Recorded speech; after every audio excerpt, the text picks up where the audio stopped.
Donald Trump just absolutely loves talking to reporters outside of the courtroom. And, I don't know what he's going to do when we finally get a jury verdict and he doesn't have to go to that courtroom anymore, because it's been a ton of free publicity for him. Now, none of it's been good, but it is free, and he loves cameras and microphones, so he talks every day and says the dumbest thing you've ever heard.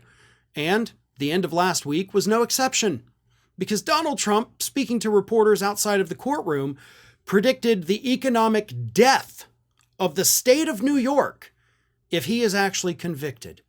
Here's what Donald Trump said. "We were treated very, very badly. And the outside world is watching, and the outside world is just not going to bring their business to New York. And that's going to cost the city and the state trillions and trillions of dollars. Businesses are leaving and people are fleeing."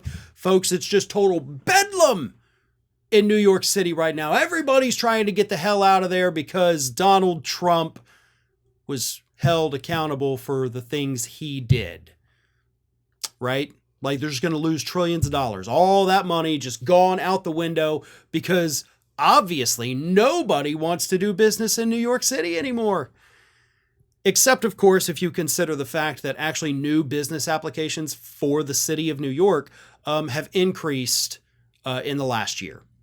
So, I mean, technically, yeah, more people than usual want to go and start a business in New York, but I mean, if he gets convicted, they're probably going to withdraw all those applications, right? And they're just going to move to, somewhere else instead of one of the biggest cities in the world.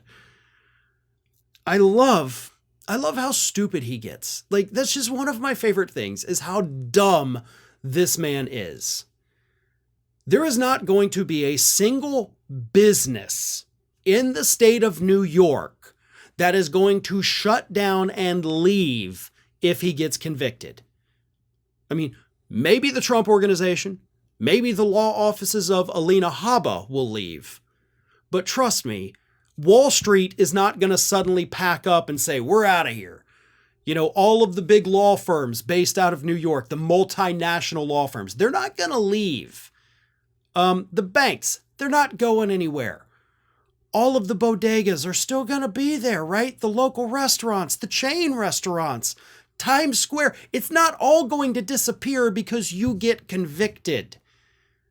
New York City is one of the top tourist destinations on the planet. Okay, not just for American citizens, but on the planet. You walk through Times Square, you see people everywhere, you see all nationalities. It is a wonderful, beautiful melting pot. And where the people are, the businesses will be. So no, they're not going to lose trillions and trillions of dollars. You can scaremonger all you want, but the fact is business is booming in the state of New York and in the city of New York. More people than can even fit in there are trying to start businesses there. So no, the state is not going to lose money. The city is not going to lose money. They're not going to lose tourism. They're not going to lose businesses. Donald Trump is just ranting like a lunatic because at this point, I think it's the only thing he knows how to do. Hey everybody, I don't know if you've noticed this, but we are closing in on a pretty major milestone here at Fair and Balanced as we approach 500,000 subscribers. But we're not there yet, and we definitely need your support. So if you're not already, please do subscribe to the channel, and don't forget, like and comment on the videos and share them as widely as possible.